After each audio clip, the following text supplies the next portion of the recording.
আমি কিন্তু ওই যে প্রেম বিশেষজ্ঞ হুজুর না, এইগুলোতে আমি কিন্তু মজা পাই না আর কি। সে মজা পায় হয়তো, তা আমি কিন্তু এই জিনিসগুলোতে মজা পাই না। ওই যে সুরসুরি মার্কা প্রেমের ওয়াজ করে যুবকদেরকে হেদায়েত দেওয়া যাবে? এগুলো প্রেম নয়, এগুলো হচ্ছে জিনা। এগুলো কি জিনা আর সত্যিকারের ডিভাইন ভালোবাসার মধ্যে পার্থক্য আছে। জিনা হচ্ছে স্বার্থ কেন্দ্রিক। জিনা কি কেন্দ্রিক? এখানে স্বার্থ থাকে, কি থাকে? আর যখন আপনি ডিভাইন লাভ, আল্লাহর পক্ষ থেকে ডিভাইন ভালোবাসা আসবে বিয়ের পর, তখন সেখানে শুধুমাত্র স্বার্থ থাকে না, বরং কোনো কোনো ক্ষেত্রে নিজের স্বার্থ ক্ষুণ্ণ করে আমরা স্ত্রীদের স্বার্থ দেখি, দেখি না? এটা ডিভাইন। যখন আপনি রেসপন্সিবল পারসন, আপনার দায়িত্ববোধ আছে, এটা শুধু একটা যৌন সম্পর্ক না, এটা একটা ভালোবাসার দিলের সম্পর্ক, আত্মায় আত্মায় সম্পর্ক। একজন কষ্ট পেলে আরেকজনের লাগে, আরেকজন খুশি হলে আপনারও খুশি লাগে। সে বিপদে পড়লে আপনি তার পাশে থাকেন, আপনি বুঝতে পারেন যে আপনি তার দিকে সম্মানের চোখে তাকান, ভোগের চোখে তাকান না। তো এই যে প্রেম বিশেষজ্ঞ কিছু কিছু বের হয়েছে, এগুলো থেকে আমাদেরকে বের হয়ে আসতে হবে। আল্লাহ পাক তৌফিক দান করুন। ইয়াং জেনারেশনকে মহব্বত করতে হবে আল্লাহর সাথে। কার সাথে? আল্লাহর সাথে মহব্বত করেন, তার রাসূলের সাথে মহব্বত করেন, তার কিতাবের সাথে মহব্বত করেন, রাসূলের সুন্নতের সাথে মহব্বত করেন। ইনশাআল্লাহ পুরো দুনিয়া আপনার হয়ে যাবে ইনশাআল্লাহ।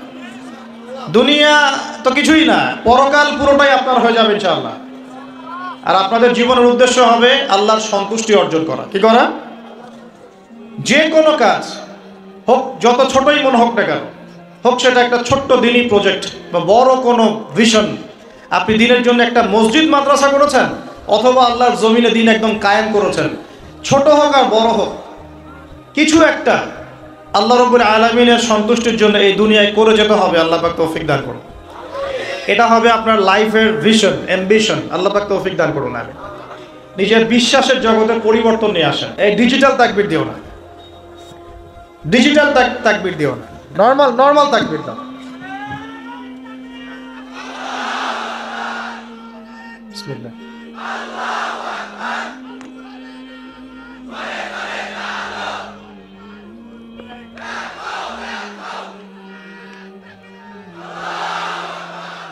ভাই ঠিক আছে, শুকরিয়া।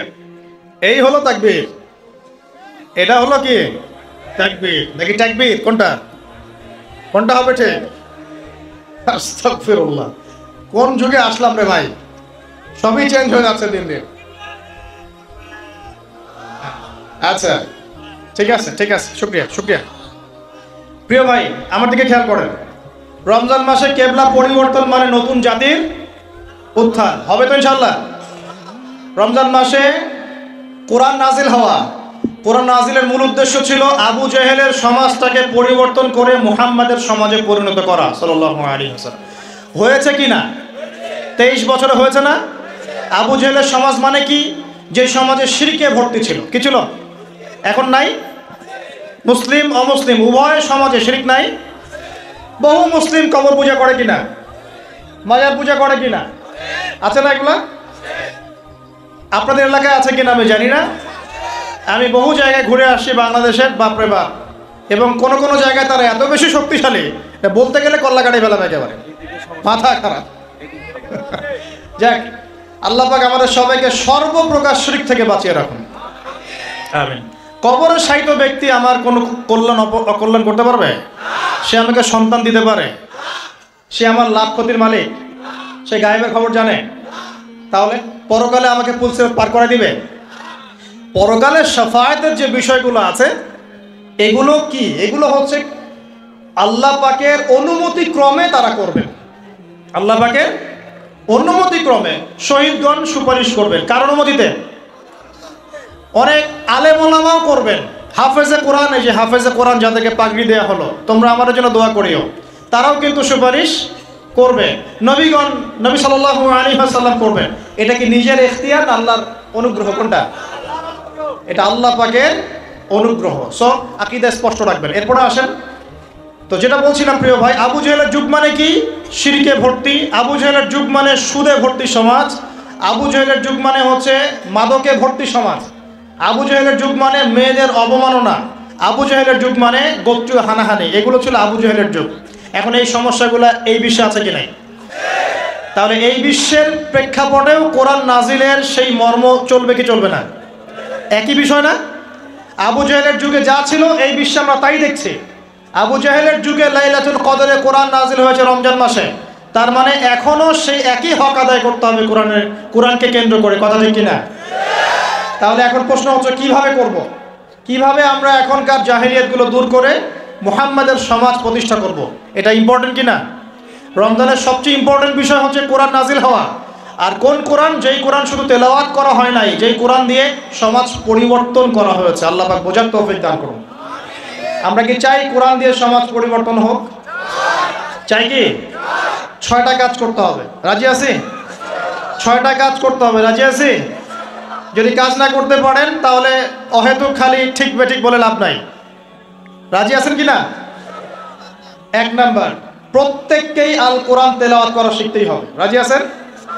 এমন একজন সাহাবী আপনি দেখাতে পারবেন না যিনি কোরআন তেলাওয়াত করতে জানতেন না। একজন সাহাবী দেখান আমাকে যিনি কোরআন তেলাওয়াত করতে পারতেন না। পারবেন? তার মানে শুধু কোরআনের আলো ঘরে ঘরে জ্বালো এই স্লোগান দিয়ে সমাজ পরিবর্তন হয় নাই, কোরআনের হক আদায় করেছেন বিধায় হয়েছে। আমরা কি রাজি আছি কোরআন তেলাওয়াত করা শিখবো ইনশাআল্লাহ? একজন ব্যক্তি বাকি থাকবেন না যিনি কোরআন তেলাওয়াত করতে পারেন না, এমন একজন ব্যক্তি বাকি থাকবেন না ইনশাআল্লাহ। রাজি আছেন? যার বয়স 70 হয়ে গেছে আপনিও কায়দা নিয়ে বসবেন ইনশাআল্লাহ। আপনার বয়স 80 হয়ে গেছে তাও কায়দা নিয়ে বসবেন ইনশাআল্লাহ। ও পড়তে পড়তেই মৌত হয়ে যায় তাও সমস্যা নেই। রাজি আছেন? কোরআনের হক আদায় করতেই হবে, আদারওয়াইজ এভাবে সমাজ পরিবর্তন হবে না। আবেগ দিয়ে, স্লোগান দিয়ে, জনস্রোত দিয়ে কোনো কাজ নাই। জনস্রোত দিয়েও কোনো কাজ নাই। কাজের মানুষ দরকার। কি দরকার? কাজের মানুষ দরকার। আপনি পঙ্গপাল দিয়ে কি করবেন? অ্যাক্টিভ কাজের মানুষ দরকার। দরকার কি না? শিক্ষিত যোগ্য মানুষ দরকার। অতএব আগে কোরআন পড়া শেখেন। আল্লাহ পাক তৌফিক দান করুন। আমি দোয়া করি আল্লাহ পাক আমাকে এবং আপনাদের সবাইকে নিয়মিত কোরআন তেলাওয়াত করার তৌফিক দান করুন। 1 নাম্বার, কোরআনের সাথে কোরআন নিয়ে গবেষণা করতে চান, আগে কোরআন তেলাওয়াত বাড়াতে হবে। তেলাওয়াত বাড়াতে বাড়াতে বাড়াতে বাড়াতে যখন আপনি দেখবেন প্রতিটা আয়াত আপনার ঠোঁটের আগে চলে আসছে, তখন আপনি হিফজ করাটা সহজ হয়ে যাবে, তখন অর্থটা বোঝা সহজ হয়ে যাবে, অ্যারাবিক গ্রামার শেখা সহজ হয়ে যাবে এবং গবেষণা করাটাও সহজ হবে ইনশাআল্লাহ। আগে কোরআন পড়তে হবে। আল্লাহ পাক পড়ার তৌফিক দান করুন। প্রথম আয়াত নাজিল হয়েছে কি? ইকরা বিসমি রাব্বিকাল্লাযী। তো পড়াশোনাই তো করতে চায় না ইয়াং জেনারেশন, খালি ওয়াজ শুনতে চায়। অনলাইনে খালি বিচ্ছিন্ন ওয়াজ শুনে দিনের কনস্ট্রাকটিভ জ্ঞান অর্জন করা যাবে না। যদি আমি নিজের কথা বলছি, আমি যদি শুধু ওয়াজই শুনতাম বসে বসে, আজকে তোমাদের সামনে বসে আমি লেকচার দিতে পারতাম না। শুধু ওয়াজ শুনে কাজ হয় না, ওয়াজ একটা সাপ্লিমেন্টারি জিনিস। হ্যাঁ, ওয়াজ শুনবো, ইমান বাড়বে, আমি নতুন কিছু জানবো, দার্সে বসবো, ঠিক আছে, কিন্তু একটা সিলেবাস মেনটেন করে পড়াশোনা করতে হয়। সিলেবাস মেনটেন করে পড়াশোনা করতে হয়। যেখানেই পড়েন না কেন সিলেবাসে কোরআন থাকতে হবে, হাদিস থাকতে হবে, হাদিসের এবারত পড়ার যোগ্যতা অর্জন করতে হবে, আরবি ভাষা এবং সাহিত্য থাকতে হবে, আকীদা থাকবে, ফিকহ থাকবে, আপনার সিরাত থাকবে, ইতিহাস থাকবে এবং এই সমকালীন প্রেক্ষাপট এগুলো তো থাকবেই। এরপরে আপনি বিষয়ভিত্তিক বড় বড় স্কলারদের বইগুলো পড়বেন। আজকে এই বই, কালকে ওই বই, আজকে এই চটি বই, কালকে ওই চটি বই, এভাবে মাথাটা আপনার বিক্ষিপ্ত হয়ে যাবে। আজকে অমুকের একটা লেকচার একটা অংশ, কালকে অমুকের লেকচার ওই অংশ, এভাবে পুরো মাথাটা আপনার এলোমেলো হয়ে যাবে। ঢুকবেন, অমুক যা বললো তার বিরুদ্ধে, তমুক যা বললো তার বিরুদ্ধে, এই করতে করতে দেখবেন আপনি মূল ট্র্যাক থেকে সরে যাচ্ছে। এইভাবে হবে না। কনস্ট্রাকটিভ সিলেবাসে পড়াশোনা করতে হবে। এই পড়াশোনা করতে হলে ওলামায়ে কেরামের সহবত কি লাগবে কি না? লাগবে। ওলামায়ে কেরামের কাছে আসবেন, পরামর্শ করবেন কিভাবে পড়লে আমি দায়ী হতে পারবো, কিভাবে পড়লে আমি একটা ভালো জায়গায় যেতে পারবো, কিভাবে পড়লে আমি দিনের শরঈ যে বেসিক নলেজগুলো অর্জন করতে পারবো, এটা পরামর্শ করে পড়াশোনা করবেন। আল্লাহ পাক তৌফিক দান করুন। আমিন। তো প্রিয় ভাইরা, 6টা কাজের প্রথমটা হচ্ছে আল কোরআন আগে আপনাকে পড়া শিখতে হবে। 1, 2, কোরআনের ভাষা শিখতে হবে। কোরআনের ভাষা শিখতে হবে। আমি বিশ্বাস করি যে প্রত্যেকের পক্ষেই আরবি ভাষা শেখা সম্ভব। আপনারা হিন্দি বোঝেন? বোঝেন? আপনারা বোঝেন কিনা জানি না, আপনাদের মা বোনরা ঠিকই বোঝে। বোঝে না? কেমনে বুঝলো? হ্যাঁ, এটা হচ্ছে সাংস্কৃতিক আগ্রাসন। কিরকম সাংস্কৃতিক আগ্রাসন? মানে আপনি এই যে ব্রিটিশরা শাসন করে গিয়েছে উপমহাদেশ 200 বছর। ওরা যে চলে গিয়েছে তাও তো মানুষ ইংরেজিতে পটর পটর করে কথা বলে না? সারা বিশ্বে ইংরেজি চলছে না? সাংস্কৃতিক আগ্রাসন। এখন এইদিকে আপনি বাংলা হিন্দি কি আপনার কোন স্কুলে পড়ানো হয়? কলেজে পড়ানো হয়? শিখলেন মিডিয়ার মাধ্যমে শিখে গেলেন। যদি আপনি আরবি ভাষাকে কেন্দ্র করেও এরকম একটা মেহনত করেন, আরবিও শিখবেন ইনশাআল্লাহ। পারা যাবে? 3 নাম্বার কাজ, কোরআনের কিছু অংশ মুখস্থ করতে হবে। রাজি আছে কিনা ইনশাআল্লাহ? কমপক্ষে 1 পারা, কমপক্ষে 1 পারা মুখস্থ করবো। রাজি আছে ইনশাআল্লাহ? 4 নাম্বার, কোরআনের অর্থ বুঝতেই হবে। রাজি আছেন কিনা? আমি 3টা তাফসীরের নাম বলে দেই। জালালাইন, ইবনে কাসির, মারিফুল কোরআন। কমপক্ষে এই 3টা তাফসীর বাসায় থাকা চাই। রাজি আছেন? কিনবেন, অবশ্যই কিনবেন এবং কম্পারেটিভ ভাবে পড়বেন। দেখবেন ইনশাআল্লাহ আপনি অনেক কিছুই বুঝতে পারছেন। আপনি আরবি ভাষা না শিখলেও না বুঝলেও কমপক্ষে প্রতিদিন 10টা করে আয়াত পড়বেন অর্থ সহ। পারবেন কিনা ইনশাআল্লাহ? রাজি আছেন তো ইনশাআল্লাহ? 5 নাম্বার হচ্ছে আল কোরআনের আদেশ মানা, নিষেধ বর্জন করা। কোরআনের আদেশ মানা, নিষেধ বর্জন করা। আল্লাহ পাক আমাদের সবাইকে কোরআনের আদেশ মানা, নিষেধ বর্জন করার তৌফিক দান করুন, বলি আমিন।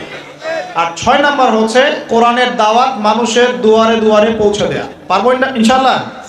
যারা কোরআন শিখেছি, টুকটাক কিছু পড়েছি, জেনেছি, অতটুকুই আপনি মানুষের কাছে পৌঁছে দেন। আল্লাহ পাক তৌফিক দান করুন। এই 6টা কাজ কোরআন কেন্দ্রিক করতে হবে ইনশাআল্লাহ, তাহলে কোরআনের সমাজ প্রতিষ্ঠা হবে ইনশাআল্লাহ। আল্লাহ পাক আমাদের সবাইকে কবুল করুন, বলি আমিন।